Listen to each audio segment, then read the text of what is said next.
ایک دفعہ کا ذکر ہے کہ کچھ دوست سیر کے لیے دریا پر گئے۔ دریا تیزی سے رواں دوا تھا۔ انہوں نے ایک کالی سی چیز دیکھی جو پانی میں بہتی آ رہی تھی۔ انہوں نے خیال کیا کہ یہ کمبل ہے۔ لالچ نے ان پر غلبہ حاصل کر لیا اور انہوں نے اس کمبل کو نکالنے کا فیصلہ کیا۔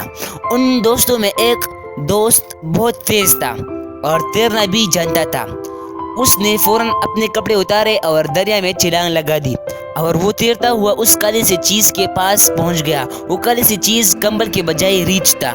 جو دوست اس کے پاس گیا تھا، ریچھ نے اس کو اپنے پنجے میں دبوچ لیا۔ اس نے چٹکار حاصل کرنے کے لیے بہت زور لگایا مگر بیکار۔ جو دوست باہر کھڑے تھے انہوں نے اس کو آوازیں دی کہ اگر کمبل بھاری ہے تو اس کو چھوڑ دو اور باہر آ جاؤ۔ ان کے بات سن کر ان کے دوست نے جواب دیا، میں تو کمبل کو چھوڑتا ہوں مگر کمبل مجھے نہیں چھوڑتا، میں مجبور ہوں۔ دوستو، لالچ بری بلا ہے۔